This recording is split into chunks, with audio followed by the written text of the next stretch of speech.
time, I'd like for everyone to stand and observe a moment of silence.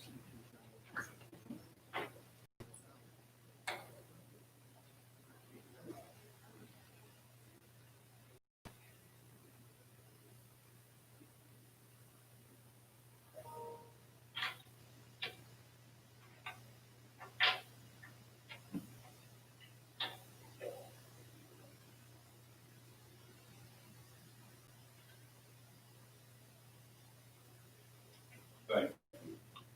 City Clerk, if you would please call the roll.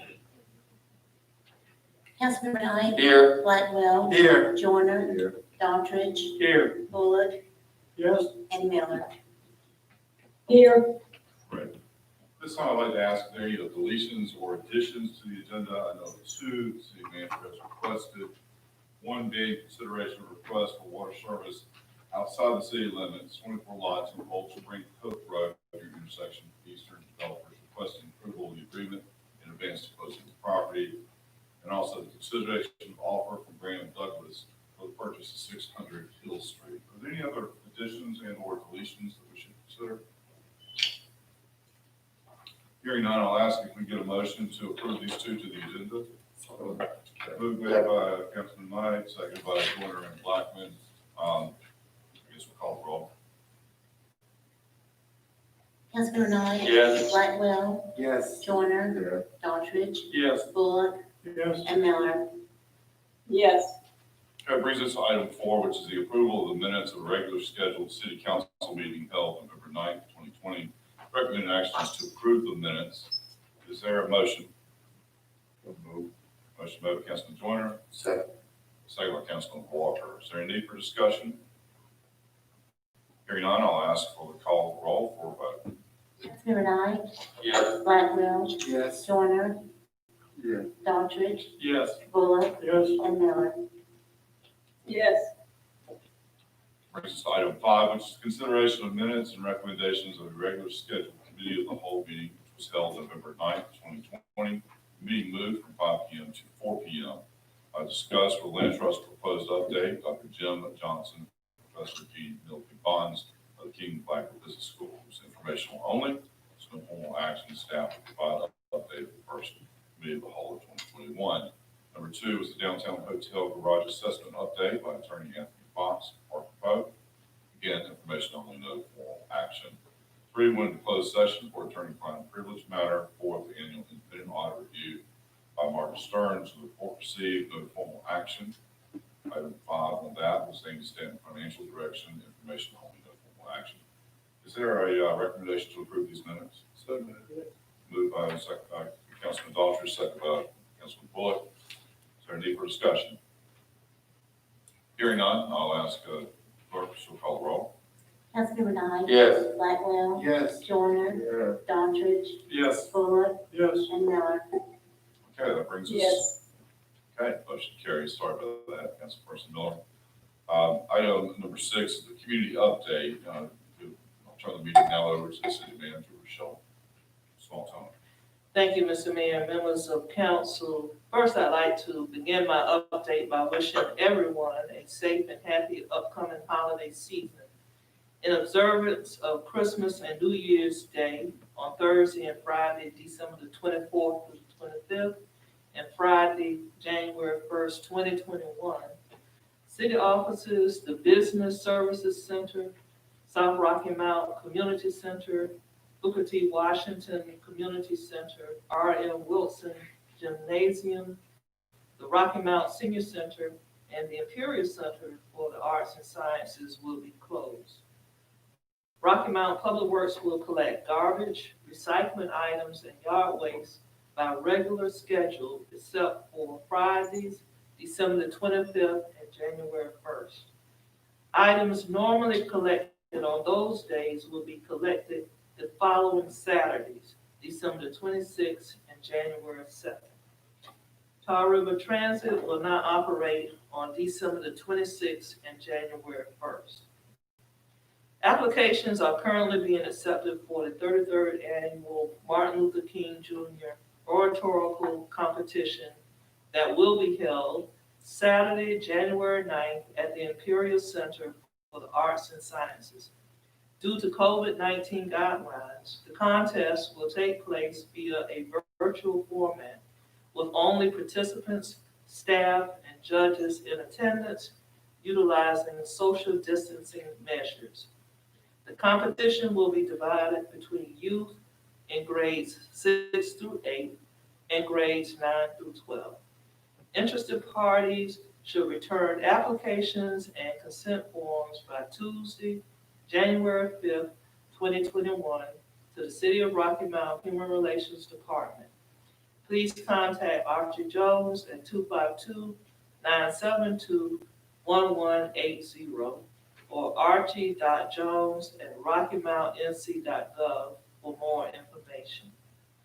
As a reminder, the City of Rocky Mount's extended moratorium on disconnection of utility services due to COVID-19 hardship were lifted effective Monday, October 30th. We are, however, working with customers to work out reasonable payment arrangements on past due balances. Late fees will not be assessed for accounts until March 30th, 2021. Business and Collection Services encourages payments via drive-through at 224 South Franklin Street, online via rockymountnc.gov, or by phone at 972-1250. The department is also working with customers who qualify for COVID-19 relief funds due to financial hardships. Proof of financial hardship via lost wages must be provided to receive federal COVID-19 relief funds. Finally, please note the OIC continues to hold COVID-19 testing sites at the Rocky Mount Event Center. Those tested will need to bring their photo ID and insurance cards. Insurance is not required for testing. Testing days are Tuesdays, Thursdays, and Saturdays from 10 a.m. to 2 p.m.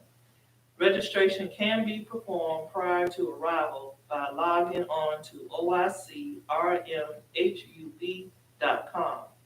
Call 252-210-9856 for more information. Thank you. Thank you, Madam Manager. Does anybody have any comments or questions for the manager? Hearing none, we'll move on to the public petitions portion of our meeting. The public petitions portion of the City Council meeting is an opportunity for public comment, and the City Council appreciates your attendance and thanks you for expressing your views and opinions. The City Council values all citizen input, and this is an opportunity to raise a question or present a request to the Council. However, in most cases, Council members will not respond to public comments, but refer a matter to the City Manager or staff for follow-up. Time will be monitored in order to give everyone an opportunity to speak, and speakers will have 3 minutes. Please be aware that sign-in sheets must be presented to the security officer prior to the opening of the meeting. And if an organized group is present to speak on a common issue, please designate one person to present the group's comments. If your comments are in regard to an item that is the subject of a public hearing, please wait until that item is introduced to speak. It will also be monitored. If your comments are in regard to an evidentiary hearing, a discussion may be granted. City Council requests that you please adhere to the following guidelines. Complete a sign-in sheet, address comments to the Council as a whole and not to individual council members or city staff. Speak from the podium in a civil, non-argumentative, and respectful manner.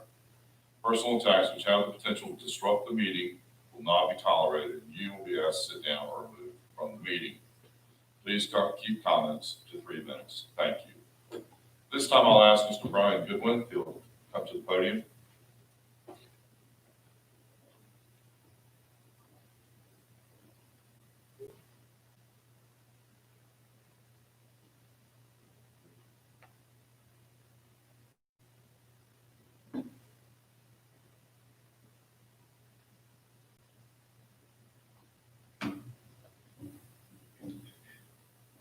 Good evening, Clint Williams. I'm sorry, I asked Mr. Brian Goodwin to the podium and then I was going to come. But go ahead, Mr. Williams. You're here. We'll ask him next. All right, my name's Clint Williams. I'm from Nashville, and I'm here to talk about an issue regarding the City of Rocky Mount and a conflict of interest. During the City of Rocky Mount City Council meeting on May 11th, 2015, it was disclosed that a potential conflict of interest existed for Reuben Blackwell, sitting councilman from Ward 3. Please, sir, please refrain from personal. This is factual. This is in the minutes, so I'm referring specifically to the minutes from that meeting.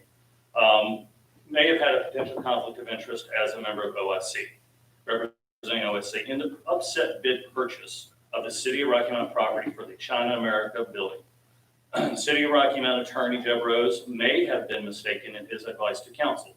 Undisclosed at the time was that there was another potential conflict of interest, and that City Councilman Lamont Wiggins at the time was the attorney of record representing OIC in the purchase of the deed. The conditions that are present: 2 councilmen had conflicts of interest. As CEO, Reuben Blackwell draws a check from OIC. Rita Bluestein from the UNC School of Government Administration says that being the decision maker and drawing an income, Jeb Rose may have been incorrect in his recommendation. Lamont Wiggins, however, as an attorney, represented OIC's real estate transaction on the deed transference, earning income in the process. That may have been a violation of the North Carolina Bar Association's conflict of regulation rules. The City of Rocky Mount Council meeting created conditions, caveat, that qualified the upset bid, which was irregular in itself, to be motioned by Lamont Wiggins, to be accepted by the city in lieu of a higher bid by 40% from a competing investor. OIC would purchase the property for $165,000, lesser than $300,000 from a competitor. OIC would place the property in a for-profit status to return it to the tax-paying rolls. OIC would bring the property into operations within 3 years. Supporting documentation, which I have here available, which will be made available to Dorothy Smith and to the council. Since 2014, the property continues to pay no taxes. OIC's deed was executed indicating an exchange of $165,000 with the City of Rocky Mount. However, Nash County tax records show no record of a purchase price. $0 was reported. Lamont Wiggins' mark is on the deed stating the funds were transferred. Either Nash County's taxes are wrong, or the city never received direct payment for the property and never made good on what the compensation was. And finally, OIC has not progressed the China American building into a for-profit entity. This represents a breach of contract with the citizens of Rocky Mount at best, and potentially OIC has engaged in some shady shenanigans, possibly defrauding the city's tax base. The caveats of the conditions of the contract with Rocky Mount are passed by the city council meeting minutes. The proof of this information is available by tax. Thank you, Mr. Williams. Thank you. Mr. Williams, Yes, sir. Clint Williams, you're a liar, and I'm sick of you. I got proof like she did. That's right. You're a liar. All right. Take your trash back to Nashville, your racist self. And I meant every word. Thanks, sir. Can I restore some form here? Let's ask. The quorum was when he told lies. I understand. Right, as the public doesn't have a right to speak. You don't have a right to lie. Very well. We'll ask Mr. Brian Goodwin to the podium at this time.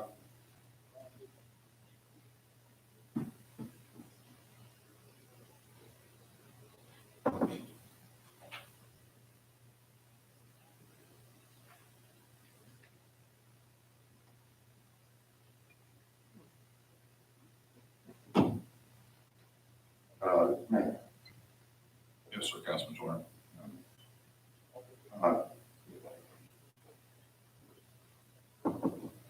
Good afternoon. Have a name. My name is Brian Goodwin. I'm from Rocky Mount, born and raised. I grew up on 3408 Merrifield Road. I'm a professional baseball player now with the Cincinnati Reds.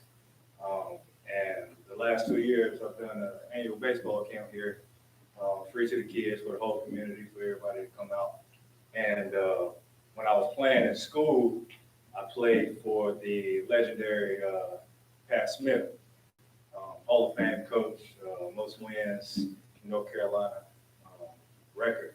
And I just wanted to propose that there be a field named after him at the sports complex,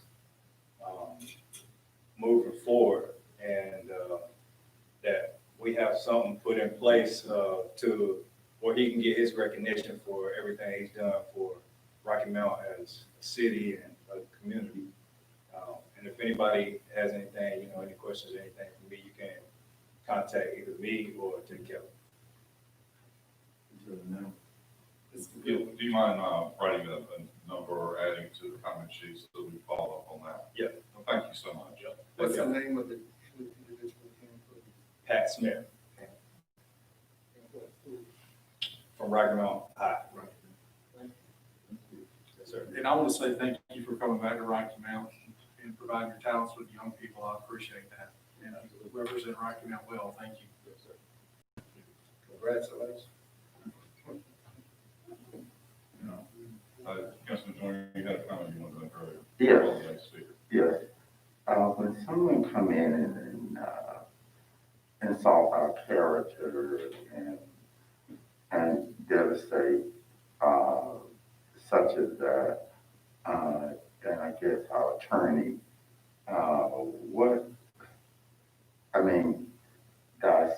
that's kind of devastating. What is our process and to somebody and responding to those types of devastation of character? I will defer to Jeff Rose at this time. To answer your question, yeah, I do think it goes on to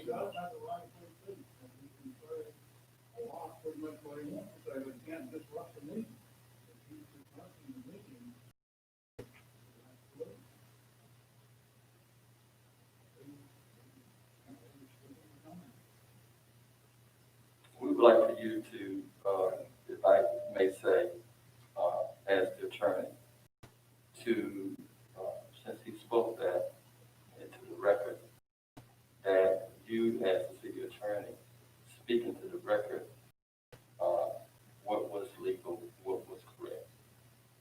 Because what has been happening has been attacked on certain people on this council, and it gets into the newspaper.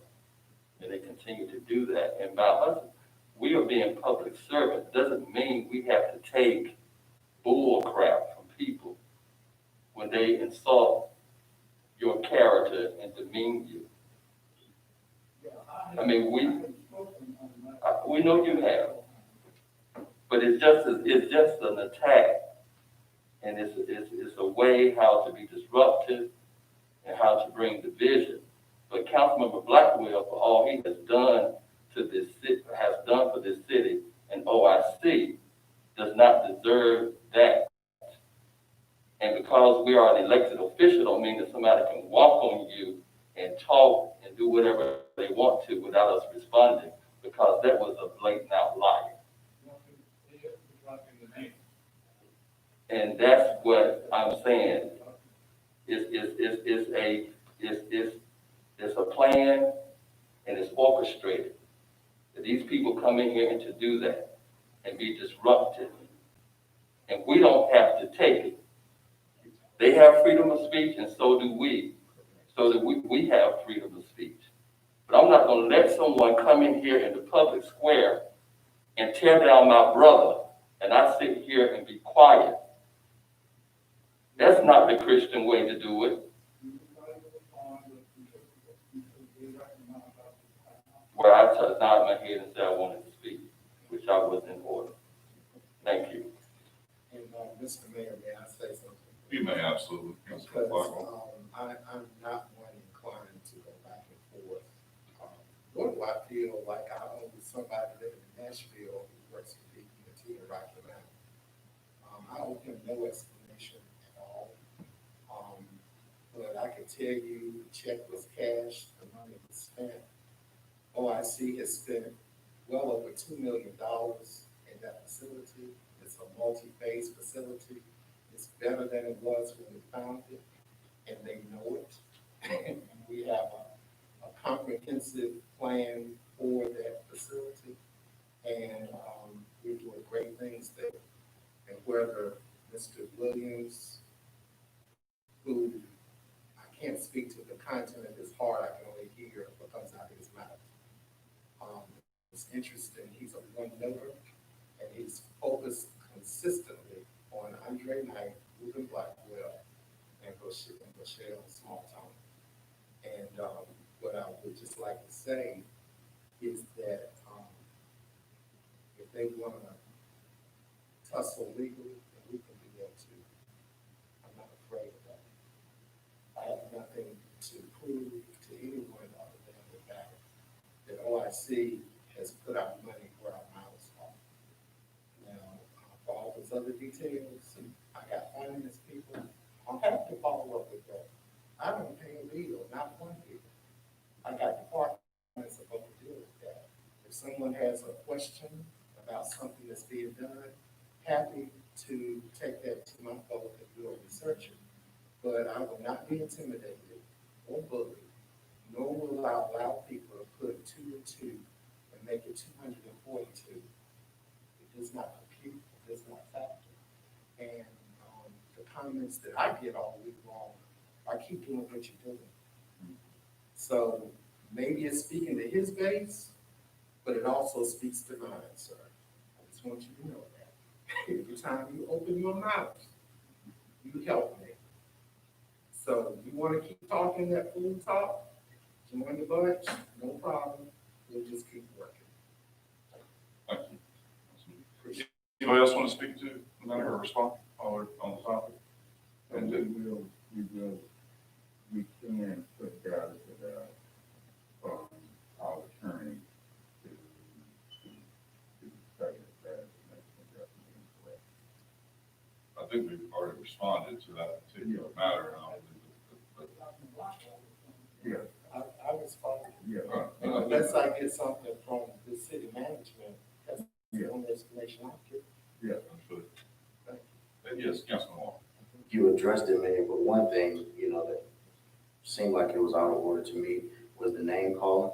I think you've stated that before because of public record and whatever the case may be. You've already set the standard. That's not allowed. So I think there's a balance we have to find here, really. What is the right of somebody's ability to speak? And also where is disruption occurring in the course of the meeting? And I'll tell you, it's not an easy line to sort of correct. I heard Councilman White was saying early on, reference to the record, that would seemingly be public fact. I would like perhaps a little bit of conversation with our city attorney to maybe understand what we might define differently as disruption. And I do want to thank Mr. Knight. Thank you, Brother Knight. Anytime. Did it better than All right. Y'all ready to move on? All right, I'll ask Samuel Battle if he'll come to the podium.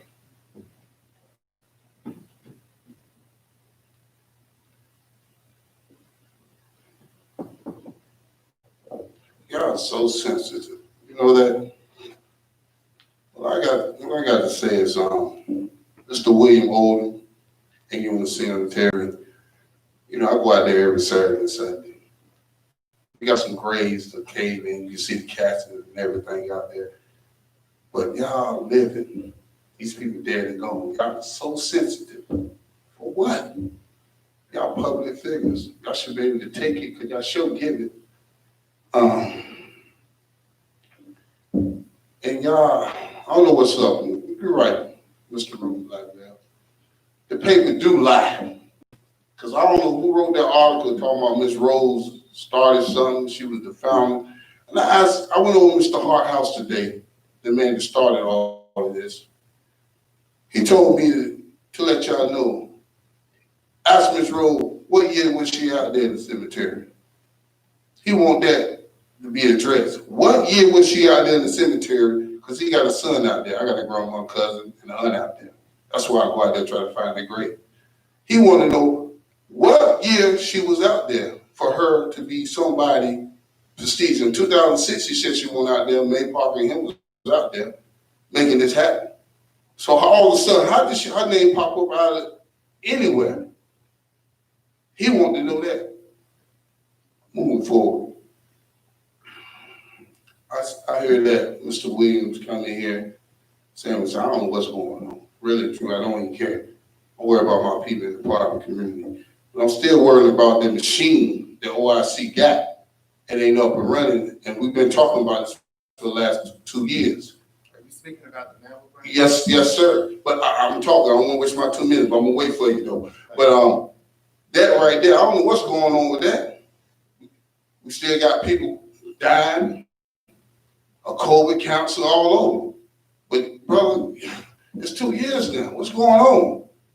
You know, and y'all just so sensitive. When people give it to you, y'all break down, man. You know, the 4 deacons, you know, you just break down. You know, I'm gonna be here because I've been here rocking all my life and I ain't going nowhere. Y'all gotta lighten up, man. Some of y'all just got seats ain't even from here. I don't know how you got the seats, really. You was put here, you know, I can go back 2 years ago. I agree with 1 and 2. Yeah, y'all was put here by other people. I agree with them on that. You shouldn't be here. You know what I'm saying? Number 3. But like I said again, I'm sick and tired of this because it's time for the Generation Z to rise up with the millennium. Because baby boomers, y'all done had y'all time. Y'all need to step aside. Let us run this city. We can't run it because y'all in the way. Every time a young man come forward, old person got to say, it ain't your time. When is it going to be our time? To COVID wipe us out? We ready to move now. Some of y'all got to get out of the way, man. Let us run to take over the city, man. Thank you. Go ahead, Mr. Thank Blackwell. you. If I may actually add something here, take executive privilege. I'd like to distinguish between what the Rocky Mount City Council can and cannot do, and organizations which we may or may represent. And I think that's an important distinction for others to all understand. Now, while they often get interwoven, it becomes a little more challenging, but it would be more helpful, I think, for the community as a whole, and I'm really speaking to the entire audience tonight, if we could come to the city council and speak of things in which we can make a difference and we can have an impact. And then items that are of, other significance, perhaps we could turn over to the management and administration of our city. So that, I just felt like we need to add that in. It feels like we have a little mission drift sometimes. And so with that, Councilman Blackwell, Sure, it's no problem. And frankly, the sensitivity is not around anybody's perspective. It's around clear collusion and some folks who might be paid to come tell lies in the public place. But if you want to know about the mammogram machine, which I'm assuming you're referring to. Yes, sir. Yes, sir. And what I'm happy to say to you is that we don't take a machine out of the box and plug it in the wall. We have to work with nuclear physicists. We have a partnership with Nash Radiology, Nash UNC Hospital. We have a team of about 50 people that have been working for a year and a half on it. COVID set our timeline back. We were supposed to have been able to get things moving the first quarter of this year, but COVID occurred in February, and so all of our teams have been redirected to care for the health and well-being of our citizens. And I'm proud and pleased to report that we served more than 8,000 citizens with COVID tests and have been able to help, along with a number of other healthcare entities in our community, keep our infection rates as low as could possibly be. But that being said, Mr. Dowd, I'm very happy to report that Nash and OIC, working together, are looking at a first quarter startup of our services. We closed down, like most facilities during COVID, many of our medical operations to keep our own people safe and to keep our patients safe and our community safe. But since you talked about people dying from cancer, I'm also happy to state that the organization I work for was the only organization funded by Komen Foundation that focuses on breast cancer and breast health, because we have served a client population that other people have overlooked. And because of OIC, whatever they can't get from us, they get from our partners in Rocky Mount, Greenville, in Chapel Hill, in Raleigh, and Durham. So don't think that because we haven't been able to take mammograms, that we've not been serving women and men with breast cancer challenges, because we've never come off that line, sir. We have done our job, and we are doing it well. We are careful about what we do. We are under no concern about trying to hurry up and do something because of misfire, imaging could kill somebody with a misdiagnosis or other radiation possibilities. So we're gonna keep doing what we're doing. We're serving our community well, and we get accolades from everybody who uses our services. You know, do we hit it all the time, 100%? Hey, no, we don't. Just like anybody else, we make mistakes too. But you'll never find a team of people who are more qualified, professional, and we do what we say we're going to do.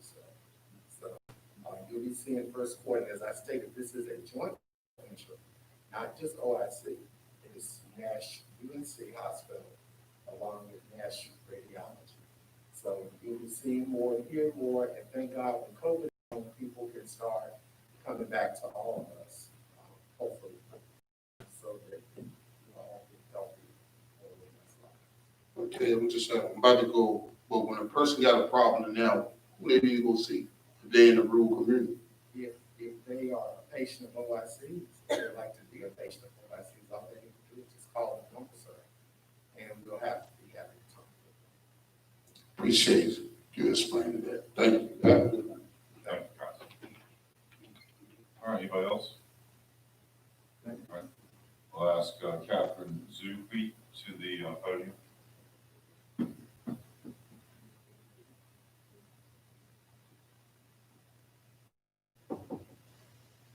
Good evening. Yeah, I'm Catherine Rugby, and I live in North Rockingham, and I'm fighting crime. Bring the mic down.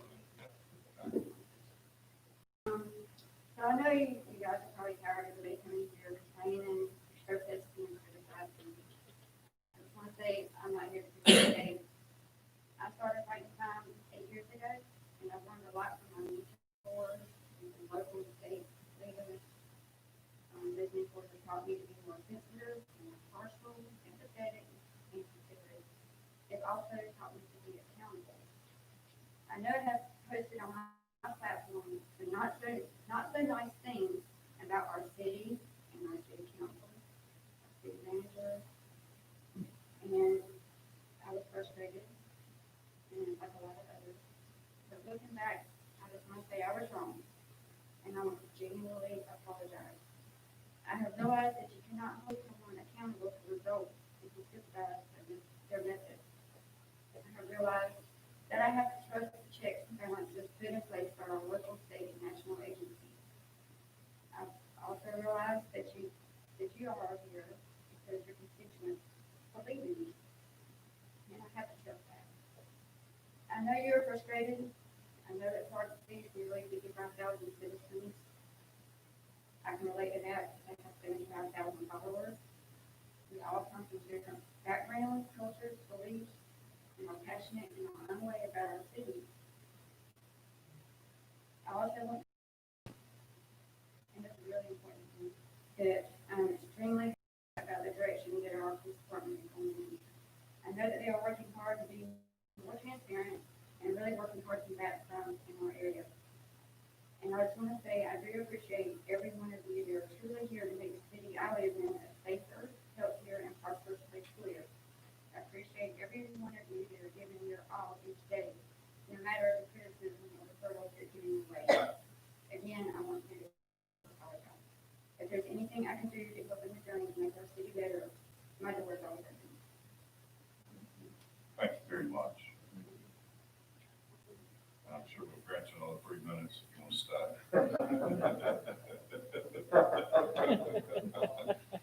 Okay, I'd like to ask Mr. Johnny Cunningham to the podium, please.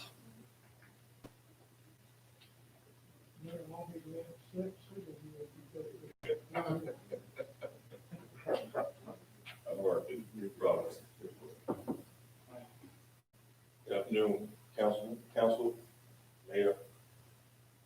I was called here today by a social media slanderous, outrageous lie by the same people that's attacking this council. Now, anybody that knows Johnny Cunningham, he ain't got nobody strings attached to him. He don't dance to nobody's drum. And to call me a puppet for Ruben Andre, I respect you guys because me standing here years ago, there was issues with the black community. You have honorably upheld your promise of the things that you were going to do in the impoverished black community. We are 100% better because of your work in the OIC. If it was not true, I would not be standing here today. Now, these outrageous, slanderous lies that Clint Williams, Steve Cedarberg, and that whole Rocky Mount, Little Rocky Mount Concerned Citizen group that's levied against this council, take legal action. Because when the shoe is up their behind by people they call out, now they want to call the Rocky Mount Police Department for protection because they barked up the wrong tree and they pulled the wrong string. Now they want to holler slander, slander, slander. Now they want to holler they the victim. But yet they're coming here and disrespect Miss Small. Disrespect Miss Virginia Knight on social media. Don't have the butt kicked. And had the audacity to want to cry victim when those that they call out addresses them. Now they're coming here and spew off and run their mouth. They can't wait, get in that car and take off like a bat out of hell. They're not going to confront you face to face, eyeball to eyeball, man to man, because they lack the courage. If you do not stop them. Now, Mr. Mayor, I remember during the election, you considered Samuel Ballard as a friend of yours, and you was honored to know him. I wonder today, do you feel the same way? Now, I'm going to tell you a fact, because I was on that side. You can call it infiltration, strategy, call it what you want, but it exerted the truth. And the truth of the matter is racism and supremacy is trying to destroy this black leadership. Thank you, Mr. Cunningham. Stand your ground, bro.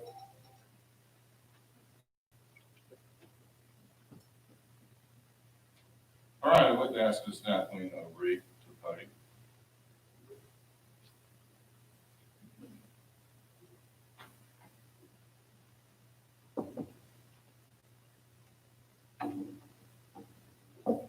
Good evening, Mayor, City Manager, City Council, and those present. My name is Kathleen O'Ree, and I am a citizen of Rocky Mount, North Carolina.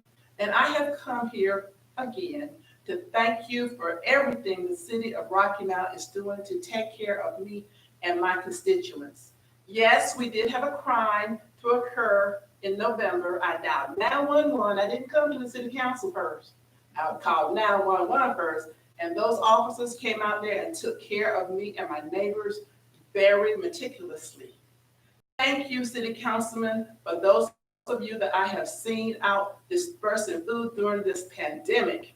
We are in a health pandemic, and we must remember that people are suffering, and you are reaching out and you are taking care of your citizens. You are addressing the business of Rocky Mount. Last week, I swept up my leaves. I said, oh Lord, what am I gonna do? I called the City of Rocky Mount. They directed me to the appropriate department. I gave them my name and my address, and the next day the leaves were gone. City of Rocky Mount, you are on the ball. You have so much to do to take care of me and all of the other people. And I see people walking in Rocky Mount. But that's okay. That's how we get around, especially us people of color. And so I've been watching Westerns, and I have noticed there has been a trend in the Westerns where the people who are greedy and selfish, they go about hurting and destroying their own constituents, their own friends. And so I hope that that spirit will not be amongst our city councilmen, and that we can keep that spirit out of the city chamber, because it is a dangerous spirit. And if it hasn't died since the horseback riding days, we don't want to entertain it now that we have current facilities and we're not on horseback anymore. So thank you, City Council, for doing a superb job taking care of us citizens. Thank you for standing up for yourselves when people come in here with agendas that are not positive and supportive of what you have done and what I need as a citizen. Thank you, and I hope you have a beautiful Thanksgiving, and I'm looking forward to you having. Oh, and thank you for the decorations. They tend to lift our spirits. You do so much good to help the city of Rocky Mount stay positive, and I just came in to say thank you. Thank you. All right, this time I'd like to ask Mr. Bronson Williams to the podium.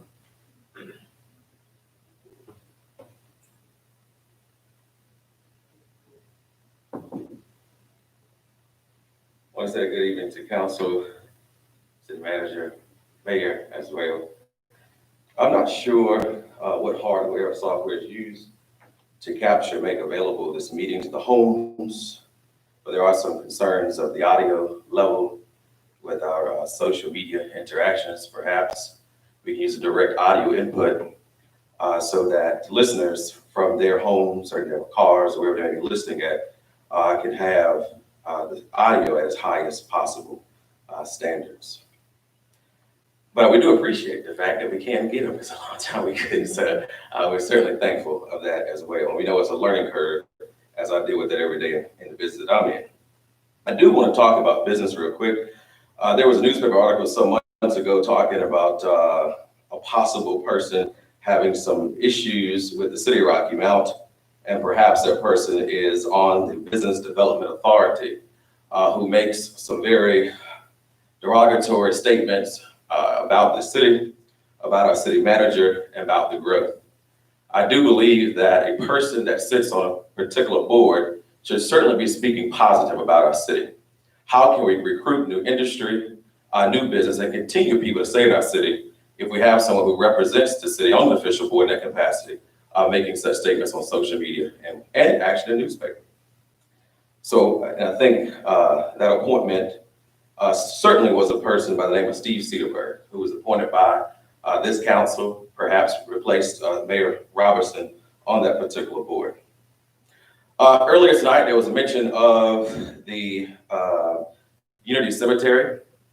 I know one of the tasks of the redevelopment commission is to deal with blight in our community. Some may think of the Unity Cemetery is now in a more blighted state.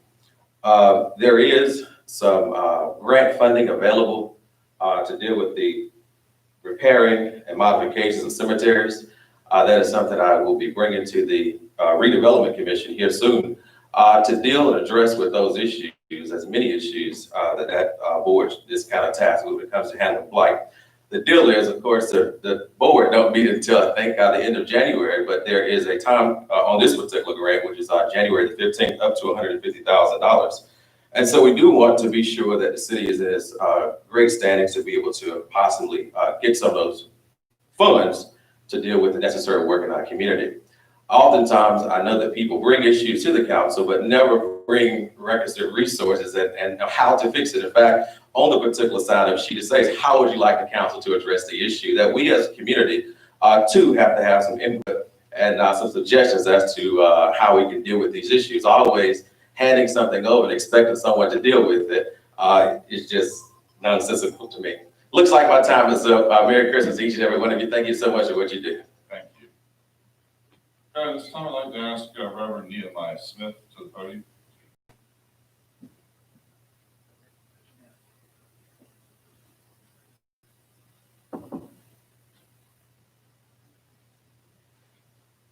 As pastor of Mount Zion First Baptist Church, started in 1867 and formally established in 1871, and on behalf of its officers and members, I would like to thank the city of Rocky Mount, this council, and manager for your support of the inaugural Feed the City event that took place this past Saturday, December the 12th, at the church. More specifically, I would like to thank Mayor Robinson for coming out and serving meals to citizens, and also to our councilman, Reuben Blackwell, who was of great service as he too passed out meals and engaged those who were so very grateful for the food. I am glad that the mayor and our councilman were afforded the opportunity to see hunger and need firsthand. From talking with the mayor, I gathered that he was affected by the experience and got a better understanding of what COVID-19 has wrought amongst the citizens he serves. Again, thank you for not just showing up, but working. Volunteers from all over the city helped to make this event a great success. First Baptist Church, Canita Farms, Canita Family Life Center, Education, Edgecombe Community College, WNCRTV, and others all pitched in to serve those who are less fortunate. And a special thanks to the Rocky Mount Police Department and Chief Williams. They were stationed to direct the flow of traffic, but ended up serving meals to those in cars and those standing in line. After a hard count, a little more than 3,000 meals were served. Short of our goal of 5,000, but a blessing nonetheless. The late Adlai Ewing Stevenson II, lawyer, governor of Illinois, and later U.S.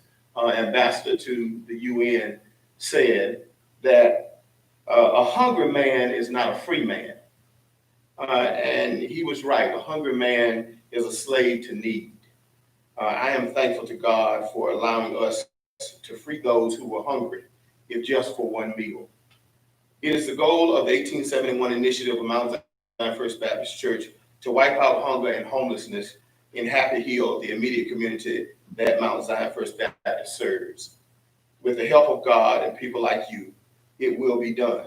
Again, thank you and God bless. I pray that you have a Merry Christmas and a Happy New Year. And to all of you, continue to do the good job that you are doing. I remember Ms. Jones taught me my Latin teacher taught me a statement in Latin, and it was abundurit delictum factuis. That means idiots abound. People continue doing good work. Thank you, sir. All right, that concludes the public petitions portion of our evening. Brings us now to item number 8, which is consideration of the minutes, recommendations from a planning board meeting held on November 10th, 2020. The overview of requests and recommendations by the Director of Development Services or his designee. Recommended action is to acknowledge receipt of the planning board minutes and to open up a public hearing. Okay. So this time I'll open up the public hearing relative to minutes were made at a meeting, second, nominated, passed, and they're now over. I move it to be accepted as recorded and accepted as announced. All right, I have a motion, is there a second? Is there a need for discussion? It's just the minutes, right? It's just the minutes and, well, I guess it's to adopt the ordinance, that's the recommendation, right? Well, I'm questioning that because, Just the public, I know, we gotta go to the public hearing first, so we'll acknowledge that, okay, and then we're gonna move on to, opening up the public hearing portion of that, Councilman Bullock, to relative to the following land development code amendments recommended for approval and found in compliance with the comprehensive plan by the planning board. It's amendments to chapter 1, definitions and construction, section 102, terms and uses defined. The purpose is to add new definition entitled straddle dance to prohibit straddle dances. And 2, amendments to chapter 5, zoning use regulations, section 507, accessory uses, C, accessory dwellings, purpose to amend existing requirements for accessory dwelling units to induce the creation of more accessory dwellings. So at this point in time, I'll ask if anybody from the public is here to speak on this particular matter. Okay, no one's here. So now we have a motion to adopt the minutes, and I think that was also to be amended to adopt the ordinance amending the land development code. Is that your intention, Councilman Ford? Yes, please. All right, I have a second on that, so is there any for discussion? Mr. Mayor, Yes, sir. Councilman Daughtry. as I tried to articulate in the committee of the whole earlier regarding the accessory dwellings, I would like, it would be nice to have that, amended to talk about the residence requirement that the owner of the residence shall be living in the dwelling in which the accessory apartment extended living, exists. I think that's important. In general, I'm in favor of it, but I would like to see that added to the land development code. I think it's important. Mayor, I would support that. Okay, I Councilperson Miller. understand the need for additional affordable housing, but I am concerned about the deterioration of residential areas all over our city. So Councilman Bullock, is there, are you willing, since you made the motion, to amend the motion, or you want to stand as we have it? Along with that vote, amendment, and already approved, but yes, I will. Okay, so the motion is now modified to, adopt the ordinance amending the land development code with, help me, Councilman Daughtry. The owner of the residence required, the owners of the residence shall live in the dwelling in which the accessory apartment extended living area was created. In a letter of, well, I don't necessarily need a letter of application, but the owner is, living on the property where the accessory dwelling is. I'd like the attorney to, Councilman Knight, let me recognize. I don't think that we can legally tell people that they have to, who they can rent to and who can live in their property.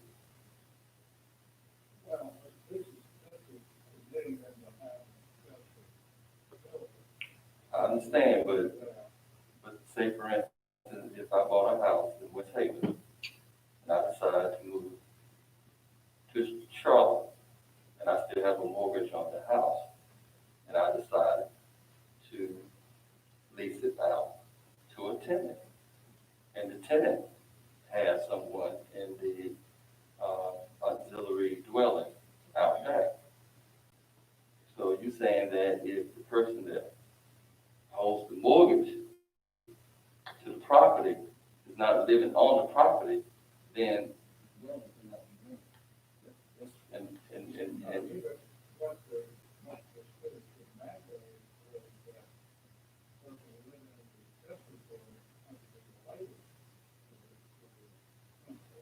and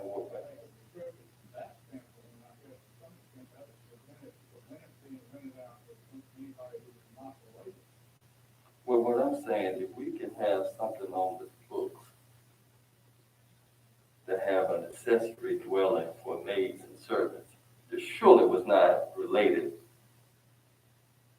to the master in the house. Now we put a restriction on people.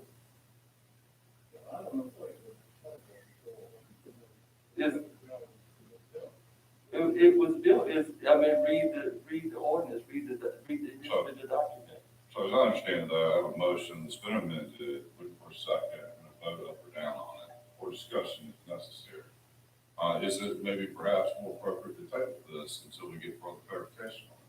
Well, I'd like to make a motion that we accept the language that is recommended by the manager at this particular time. We can vote it up or down. Well, I have a motion on the floor, it's been seconded, it's been amended, you can vote on that one up or down. If that doesn't pass, then I suppose we move to the second motion. What is the question? I'm almost confused too, Councilperson Miller. But the first question is to adopt the resolution with the amendment that in order to have an ancillary property or ancillary dwelling as part of the property, the requirement is that you be related to the individual who owns the house in order to be able to receive basically permanent build. That's really what we're talking about. So I have a process question. Please. May I ask?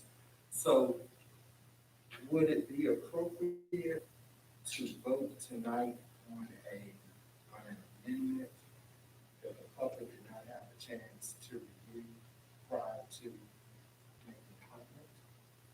Or Well, could we just, the public comment period is actually not closed yet. We still have 24 hours Still have from 24 which panels, they can still provide information.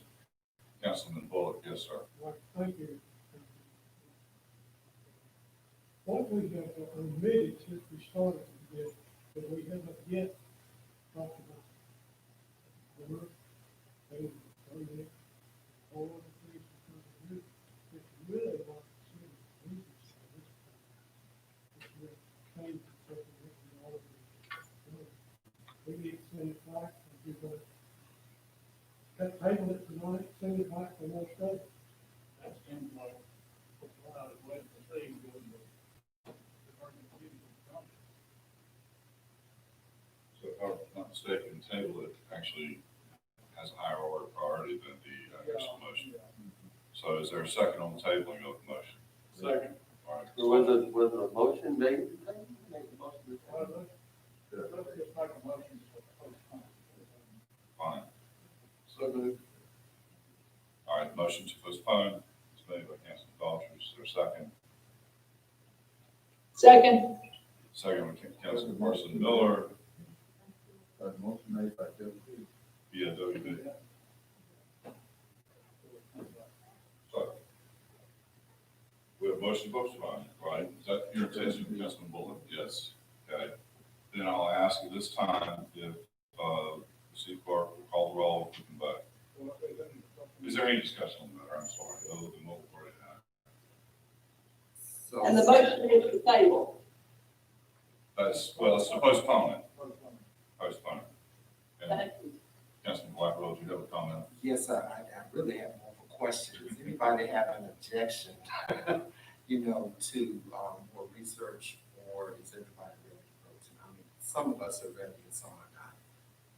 And what my question is that the only objection about the use of owners, about owners? Is that what that is? Is it being directed to me? Yes. I would like to have the owner reside in the property of the accessory building. So do you understand how that creates a possible inequitable situation for people who might be income challenged? Do you see how that might present an issue? My concern is the unintended consequences of not having that in there. And I can see direct consequences. How would that be direct Well, consequences? it just, the situation that Mr. Knight brought up. I think knowing the people primarily who already are living in the neighborhoods. I live in a neighborhood. This is not an objective conversation to me. I know the people who live in the houses. I know where the houses are. And I know that people who live in those homes and who are renting in those homes have a desire to do more, but they have income limitations. And I see us limiting opportunity with creating inequitable situations so that if you are creditworthy enough to do all these things, then you can qualify. Some people don't have it together like that. And so I would just like to leave the door open for people to be able to exercise their ability. And then perhaps if we find that we are dealing with situations, and from my understanding of the verbiage, it says if approved. So people still have to come through the planning department. So we do have a check and balance with staff that will be able to evaluate situations on a case-by-case basis. And it gives them flexibility to work with our constituents.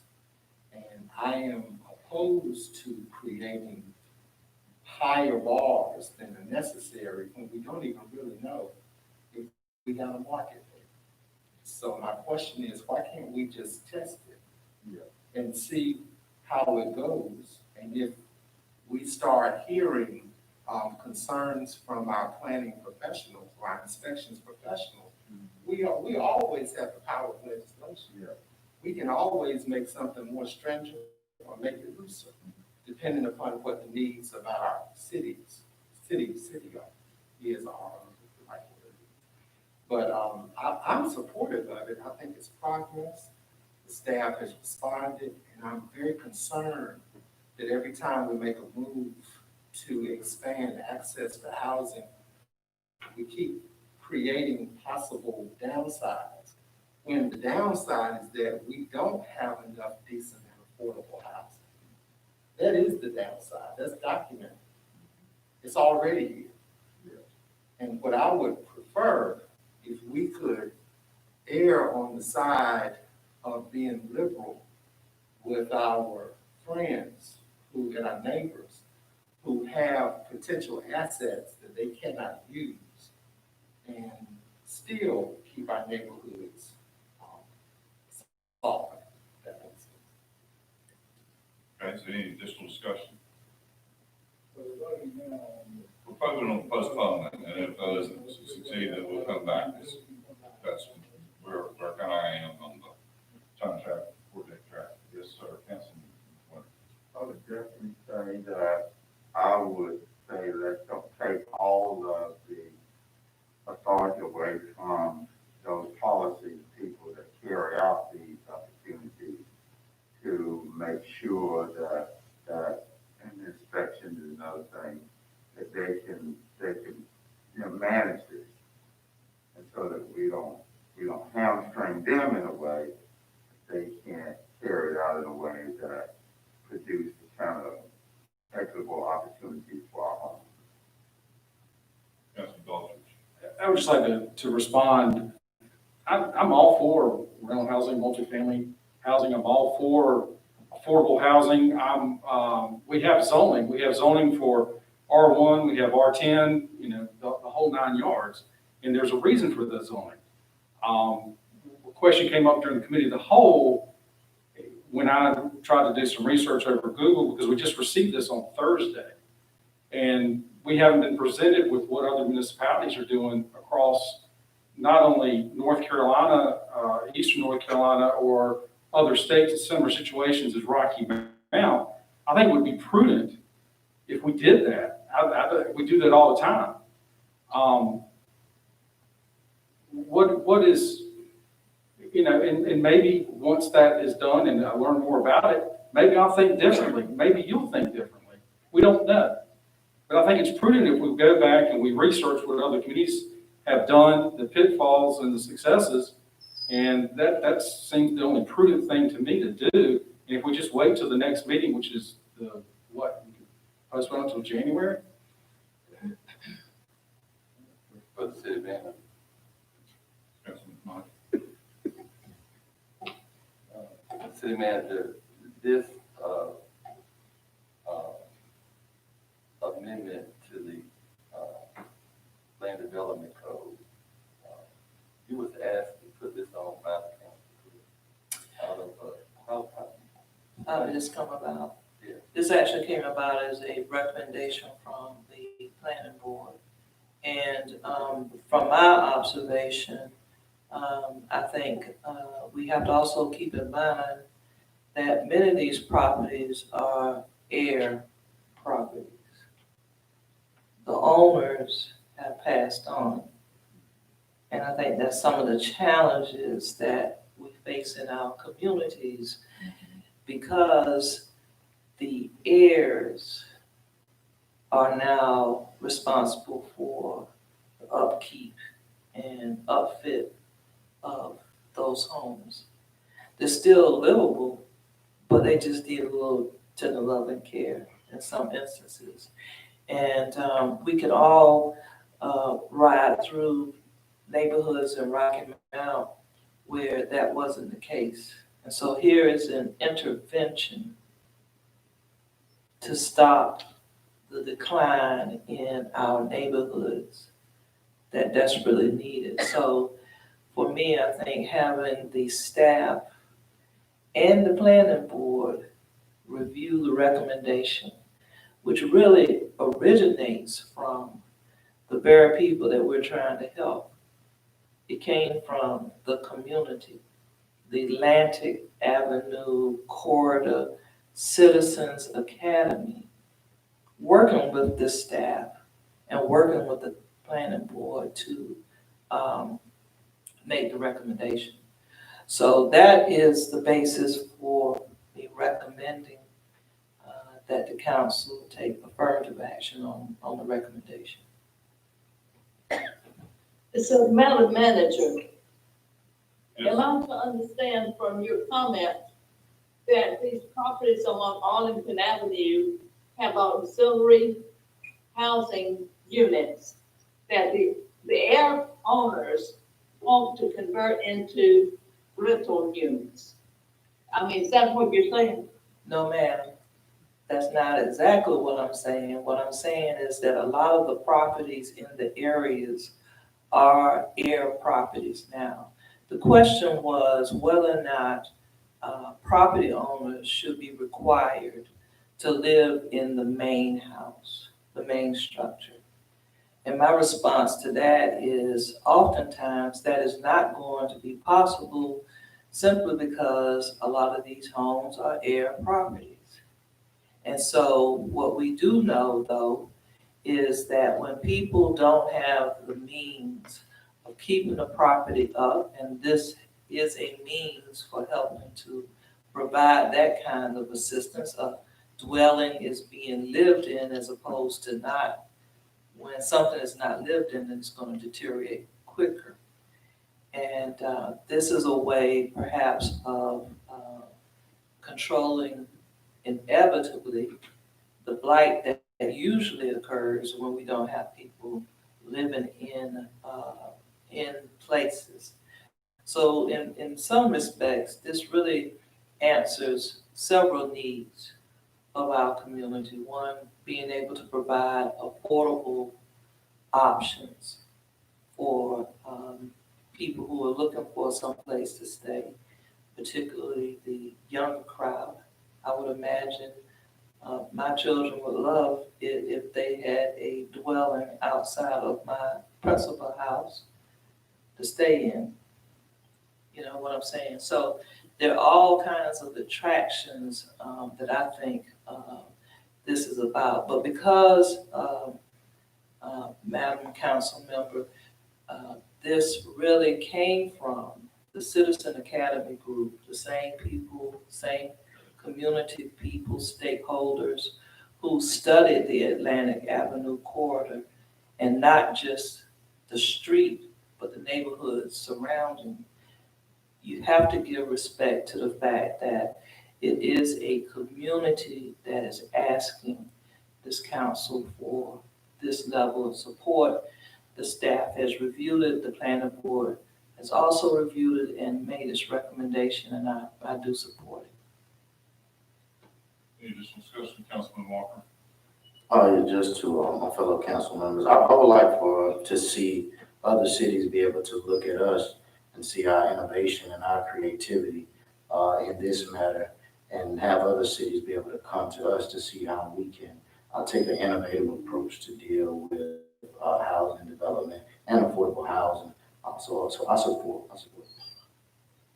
So if it's the Arlington Avenue community that is asked for this, would this change apply only to that area or to the entire city? This applies to the entire city, is my understanding.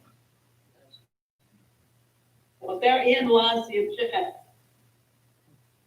Okay, well, is there any further discussion? What I have is a motion duly seconded to postpone consideration of this item. Everybody's had a chance to speak, so let's call for the vote, and I'll ask the city clerk if she'll call your name, please give you the vote. Councilmember Knight, No. Blackwell, No. Joyner, No. Doddridge, Yes. Walker, No. Bullock, Yes. and Miller. Yes. I'd like to make a motion to approve the recommended action.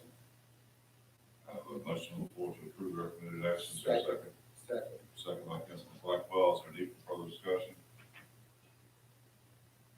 Hearing none, I'll ask the clerk if she'll call the roll. Please vote with your name. Councilmember Knight, Yes. Blackwell, Yes. Joyner, Yes. Walker, Yes. Doddridge, No. Bullock, Abstain. I don't know what we voted for. Well, ask for the motion to be repeated. No, we've done it 3 times and that vote falls yet. I think we're voting on the recommendation. We're voting on the recommendation at this point in time. We have a motion that has been made to approve it as written, as presented in the committee of the whole. And now, motion second, and we're in the process of voting for that. Councilman Miller needs to vote. No, Miller, Please repeat the motion. The motion is to adopt the ordinance amending the land development code as was presented in the committee of the whole, which in this case. No. All right, motion carries. Brings us to item 9 on the agenda.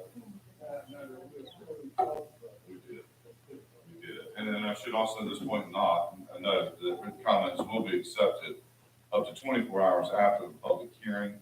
Please submit written comments to pamela.casey@rockymountnc.gov.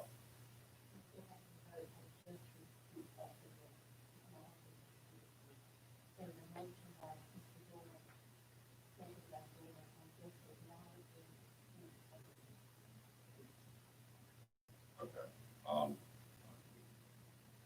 So who made the motion? No. We were gonna, Councilman Knight actually made the motion to approve, so we approve.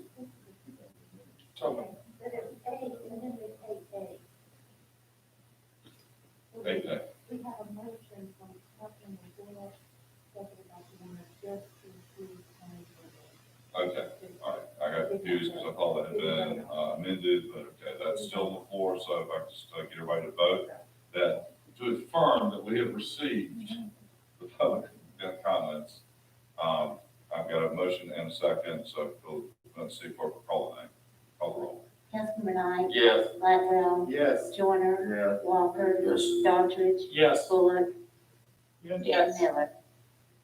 Motion carries. Brings us to item 9 on the agenda, which is consideration of the following fiscal year 2020-2021 budget ordinance amendments. A, the police community activities appropriates grant funds from local business Keystone Realty, $1,500 to the general fund for funding additional community activities. Fiscal year 2021 resurfacing project appropriates Powell bill funding, $3 million for road resurfacing project. And C, mutual aid reimbursements, Hurricane Delta and Zeta appropriates funds $247,862 to the electric fund for reimbursement of payroll expenses incurred in providing mutual aid to the cities of St. Martinsville, Louisiana, and Danville, Virginia. We have a motion to adopt these. Move the approval. Second. Motion made by Councilperson Miller, seconded by Councilman Daughtry. Is there any for discussion on item 9? Councilman Blackwell. All right, I'll ask City Clerk, she'll please call the roll. Councilman Knight, Yes. Blackwell, Yes. Joyner, Walker, Yes. Daughtry, Yes. Bullock, yes, and Miller. Yes. Brings us to item 10, which is consideration of the Arbor Day Foundation 2020 Tree City USA application for certification. Recommended action is to authorize the mayor to execute the application. Is there a motion? So moved. Made by Joyner, seconded by Councilperson Miller. Is there any discussion? Hearing none, I'll ask the city clerk if she'll call the roll. Councilman Knight, Yes. Blackwell, Yes. Joyner, Yeah. Walker, Yes. Daughtry, Yes. Bullock, yes, and Miller. Yes. Motion carries. Item 11 is the consideration of the modification of the Ward Tower license agreements. A, USCOC of Greater North Carolina LLC for placement of a cellular telephone antenna on the Marigold Street Water Tower provides for the removal of 3 panels, 6 RRUs, and 1 ray cap, and installation of 6 panels, 6 RRUs, and 1 ray cap. Note, USCOC pays city monthly rate of $2,300 and some change, with a 3% increase October 1 of each year. Licensee is responsible for any repairs, damages to paint on the interior or exterior of the tower during the installation. Item B of the same is T-Mobile, formerly Suncom Wireless Property Company, LLC, for the removal of 3 Air KRC28023 antennas, 3 KRY112114/1 TMAs, replacement of 4 hybrid lines designs and installation of 4 RFS APX VAALL 24 antennas and 4 Air 6449 B41 antennas and 4 radio 4449 and 4 radio 4415. Again, T-Mobile pays the city a monthly rate. The installation will not exceed the allowable limits and increases 3% November 1 each year. Recommended action is to approve the modifications to the agreement and authorize the mayor to execute the same on behalf of the city. Is there a motion? Motion made by Councilman Joyner. Is there a second? Second by Walker, Councilman Walker. Is there a need for discussion? Mr. Mayor, Councilman Dahl. did that include an R2D2? I don't believe so. I do have a question. Yes, sir, Councilman This Blackwell. is appropriate. I was looking at the terms, of these agreements, and, so these agreements are for 5 years, and then you get 3 additional automatic renewal periods each of 5 years. These are like 20-year agreements, is that right? So. That's why I left the terminate. Okay, and is that standard? I'm assuming it could be. Well, they try to go as long as they can. We can limit those if we want to put that in there. Mr. Mayor, Councilman Dahl. I think in the contract, Councilman Blackwell, that we have a 90-day out too, I think. We do. Well, I think I read that. Well, my only concern, and look, we need all the connectivity we can get, so I'm not gonna fuss and fight, you know. I do have a concern though about these multi-generational contracts because, it doesn't lend to other types of opportunities. And when we're talking about minority and women business development, you know, this is something that's now off the table for the next 20 years. Yeah, if I might just ask, And I don't even know if these are individual. well, I was gonna ask, are these agreements mutually exclusive? In other words, are they exclusive only to these companies, or does it allow also us to move forward with other companies? I didn't read it that way, but I'm, you know. And I'm not saying these are not good deals. Sure, We might I'm want with to you. jump on it. It could be a very limited field, you know, of opportunity here. But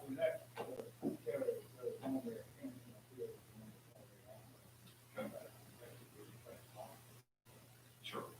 But I guess I'm also thinking that, and just thinking outside the box, there could be a way that we could work with existing contractors to say, look, we want you to, you know, expand your base too. So it's not that we want to change the provider, we're just asking that you change or expand your contracting base. So it could be that we still work with these companies, but they contract to other, companies that do have opportunity. If we have a $200 million a year budget, and I think our data has shown us that we don't spend anywhere near 5, 10, nothing like that. It's more like 1% here, 2% there, when you can pick and choose and find. So I'm just recommending it. I don't have a problem. Like I said, we need connectivity. I sure want my cell phone to work every time I turn it on. So I wouldn't be voting for this. I'm just asking that as we look at contracts going forward, that for these contracts that are 20 years, 15 years, that we look at creating some flexibility in there for us. Okay. All right. That's all I'm requesting. Additional comments or observations? I'd like you to just go further than that and go a little bit further than that and Okay. I wait for You go. WB. You would, I didn't want to be rude. I would go a little bit further than that, Councilman Blackwell, and just ask the city manager and moving forward with all contracts that we do not extend them out 20 years or more, but do it in increments of maybe 5 or whatever, and come back to the council for review. Because once you know, some contracts we do have that are 20 years, and then when the 20 years come up, then they have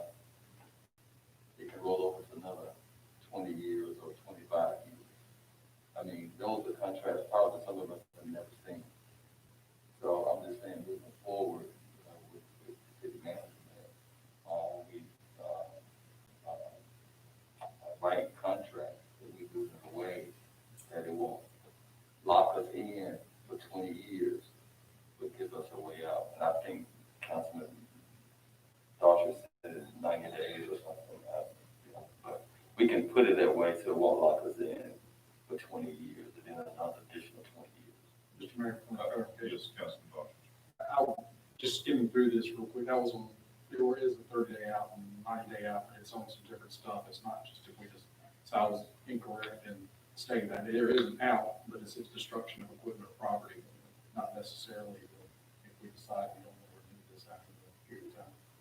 I apologize.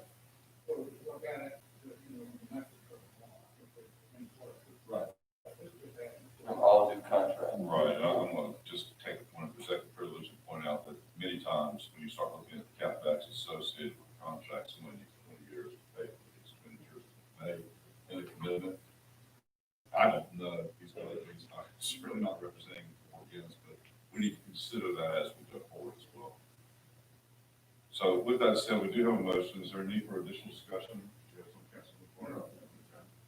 And then I will ask, the city clerk, if she will call the roll, please vote, your name's called. Councilmember Knight, Yes. Blackwell, Yes. Joyner, Walker, Yes. Daughtry, Yes. Bullock, Yes. and Miller. Yes.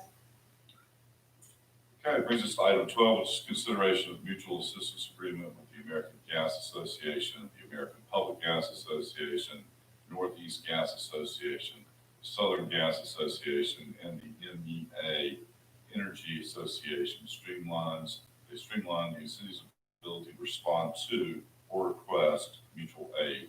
Recommended action is to approve the agreement and authorize the mayor to execute the same on behalf of the city. Is there a motion to approve? So moved. Councilman Miller, as a So, second by Councilman Walker. Is there a need for discussion? Hearing none, I'll ask city clerk if she'll call the roll, if you'll please vote. Councilmember Knight, Yes. Blackwell, Yes. Joyner, Yes. Walker, yes. Daughtry, Yes. Bullock, Yes. and Miller. Yes. Item carries. So that brings us to item 13, which is consideration of appropriation of funds, $260,000 for the purchase of real property, parcel number 3850-704447, Edgecombe County. Staff authorized to enter into a contract for acquisition of property on September 14th, 2020. Recommended action is to approve the appropriation of funds for acquisition and authorize the mayor and or city clerk to execute any required documentation on behalf of the city. So moved. Motion made by Councilman Knight, second by Councilman Blackwell. Is there a need for discussion on this matter? I would ask the city manager to address the city's need to acquire this property. Yes, Mr. Mayor, members of council, Ms. Miller, the reason for the acquisition is for a culvert that has to be replaced in the vicinity. So that is for a public purpose, and that's why we need the property. Thank you. Is there any additional question or comment? Mr. Discussion, Mayor, Councilman Daughtry. maybe I'm confused, but that's not my recollection totally from the closed session that we came out of. I guess it says September 14th, I thought it was October 14th, but it doesn't matter.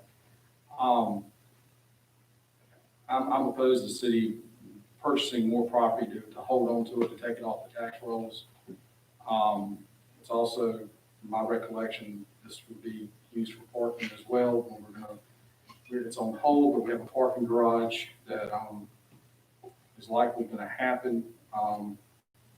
And I just don't think we need to spend this money when it could be spent on such things as affordable housing. And the Tarboro Street apartments, I was one that was opposed to that. And one of the reasons was saying that we needed parking, we didn't have enough parking downtown we had an agreement with Self-Help and with Edgecombe Community College. And for that reason, I'll be voting no tonight. May I, Please. because I certainly want to clarify something here. The purpose for the acquisition of this property is because we have a failing culvert in this area at Atlantic Avenue and Thomas Street, in that vicinity. And perhaps you weren't on council when this was originally brought to the council. We are in need of repairing or replacing that culvert before we have a significant failure. The byproduct, once that culvert is replaced and repaired, is, well, what do we do then with the property? And so one of the ideas or suggestions was to use that for parking. In another area of the agenda, another item of the agenda, you will be considering the lease replacement for the parking that was lost because of the Tarboro Street project, housing project. So they do intertwine, but they are not the result of, if you follow what I mean. So originally, this started with the need to replace the culvert. I have a comment. Yes, sir, Councilman I Knight. just want to say I stand with you, city manager. We have seen maps proving that culverts are subject to fail and are in a state of corrosion, and that we're being proactive so that this won't be a catastrophe in that area where potential growth is. This is something that you have discussed with us numerous of times. Some of us have amnesia. And so I just want to say that I support this recommended action. Also, we have done the same thing near the Imperial Center, with a previous piece of property, which was an old body shop. There was a culvert running through there, which the building was taken down and landscaped. So I stand with you, and I appreciate you providing information to us to help us make sound, good decisions. And I just want the public to know that we have been aware of this, and I support it. Any additional comments or questions, Councilman Joyner? We got talked about it quite a bit. The failure to not be proactive would be greatly more costly than it would be now to be proactive. And the city manager and our departments have explained that to us and have gone out to get this at a reasonable price so that we can move on. So I support it that we be proactive and not reactive. Okay, any additional conversation? Have a motion, it's been duly seconded. I'll ask City Clerk if she'll call the roll. Please vote. Unanimous call. Councilman Knight? Yes. Blackwell? Yes. Joyner? Yes. Walker? Yes. Doddridge? No. Bullock? Yes. And Miller? Yes. Motion carries. That brings us to item 14, which is consideration of bid rebids. A, the pre-event debris monitoring award to Thompson Consulting Services, a 3-year contract with an option to renew for 2 additional 1-year terms. B, definitive fund disaster events.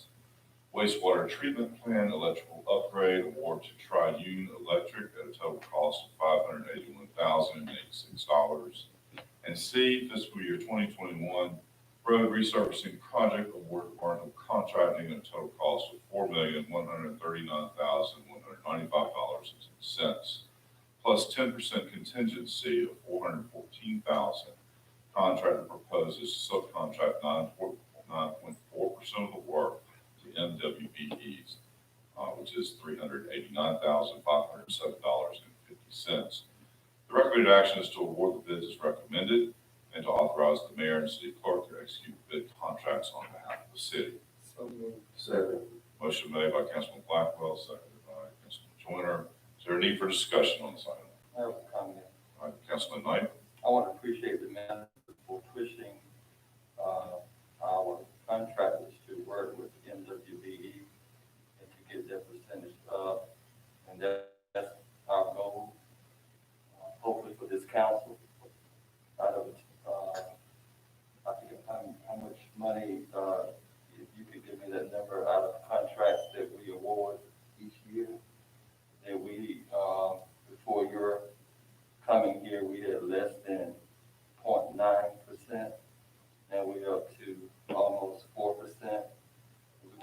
it up to at least 10%, and from 10% to 20% until it's equal playing field.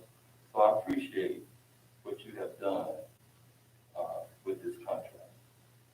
If you could cite those numbers for the public, please. Yes, I think probably before 2017, the numbers were considerably below even 2%. Currently, we are trending along the line of close to 3%, but we continue to work each and every contract so that we can get to a representative number of 10% or even above. And I have to say that the purchasing manager, Mrs. Kurtz, who has been before council and made presentations, as well as the Director of Finance, Amy Staten, have been working extremely hard to do that. We have quite a ways to go, working even more closely with our department directors, where a great deal of spend occurs. Actually, it's the majority of the spend that occurs in cities at the department level and not necessarily in these contracts. So with council's direction and support, we will continue to develop systems and make the necessary connections throughout the state to ensure minority participation is present. Not only just minority and women businesses, but also local. That is extremely important to our community, and we're working very hard on that. Any additional comments? Yes, Councilman Blackwell. Thank you, Mr. Mayor, and I echo the kudos to our manager, and I also want to appreciate our business community. I'm happy to see that our Barn Hill Contracting is stepping right to the line and saying we support equitable. I think it's a wonderful example of how a long-term partner is now saying that we can expand our business and accommodate room for other people to grow as well.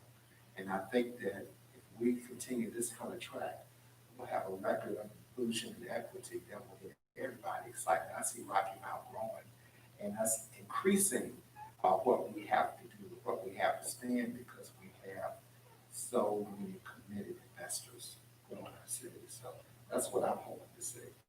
And I'm excited about this move. Kudos. I'm ready to go. Thank you, Councilman Blackman. Anybody else? Are you hearing none? I've got a motion and to do the second. I'll ask City Clerk at this point in time to call the roll, please vote.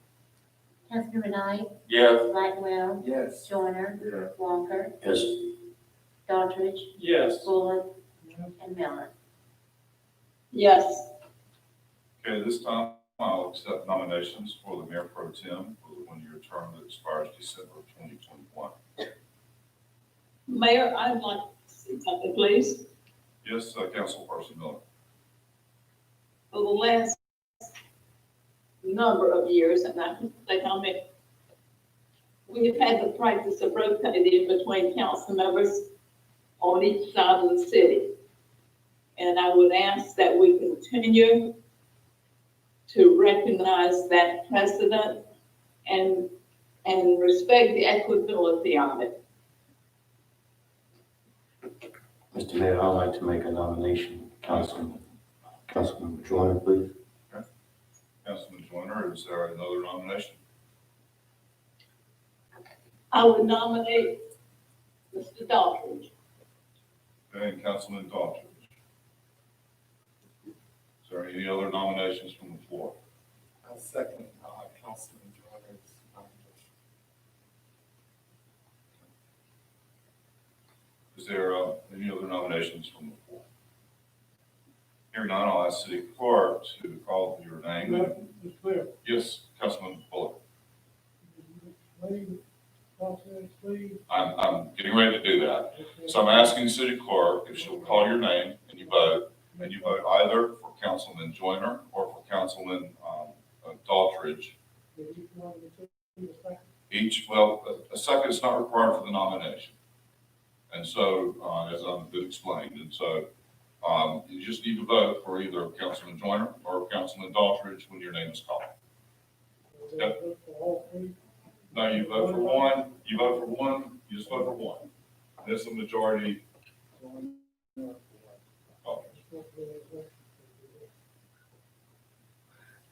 I actually confirmed that this afternoon.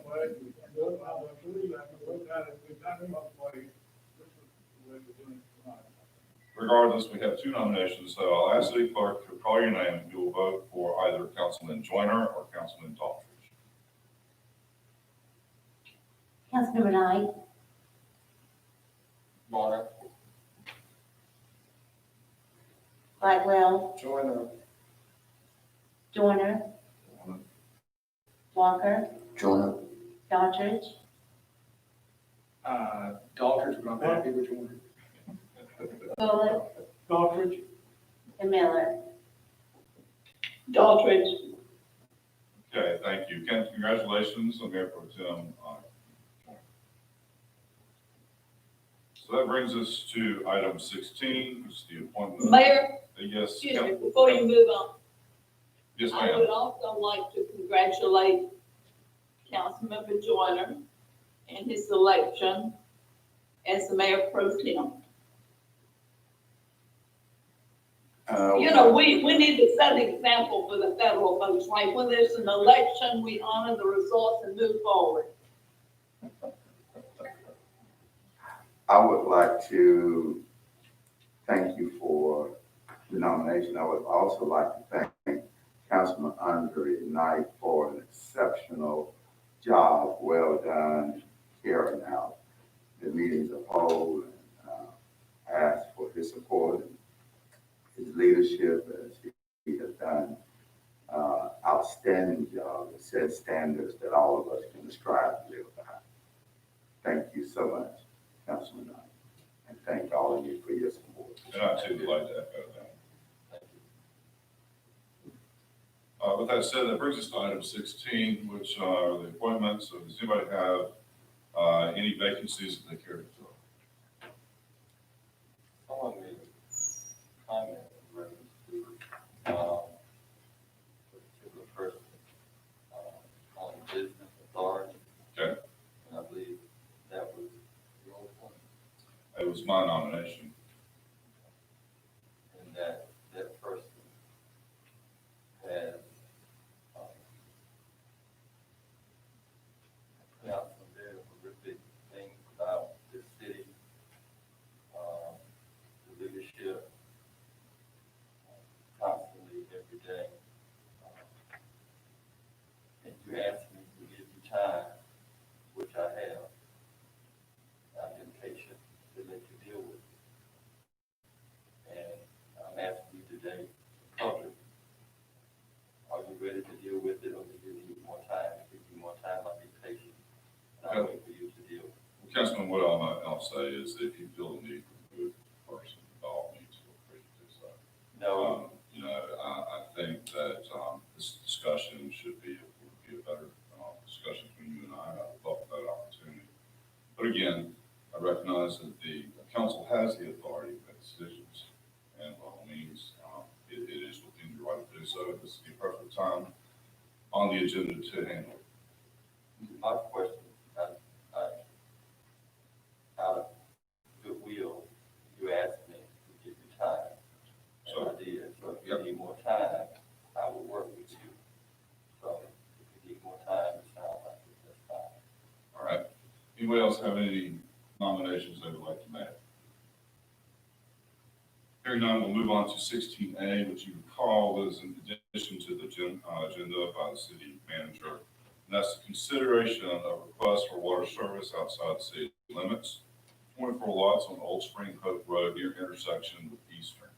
Developers requesting approval of agreement in advance to closing on the property. Recommended action is to approve the request and to authorize the mayor to execute the annexation and water service agreement on behalf of the city. Do I have a motion? So moved. Motion made by Councilman Daughtridge, Second. second by Councilman Walker. Is there a need for discussion? Hearing none, I'll ask the city clerk if she will call the roll. Please vote Councilmember Knight, Yes. Blackwell, Yes. Joyner, Walker, Yes. Daughtry, Yes. Bullock, Yes. and Miller. Yes. Motion carries. That brings us to item 16B, which is consideration of the offer from Graham Douglas, $40,000 for the purchase of 600 Hill Street. The recommended action is to adopt a resolution authorizing an upset bid process for city-owned property at 600 Hill Street. So Motion made by Councilman Walker, second by Joyner. Is there a need for discussion on this matter? Hearing none, I'll ask City Clerk if she will please call the roll if you'll vote. Councilmember Knight, Yes. Blackwell, Yes. Joyner, Yeah. Walker, Yes. Daughtry, Yes. Bullock, Yes. and Miller. Yes. Motion carries. Is there any new business to come before the council tonight? Hearing none, I will adjourn this meeting tonight. Merry Christmas. Merry Christmas.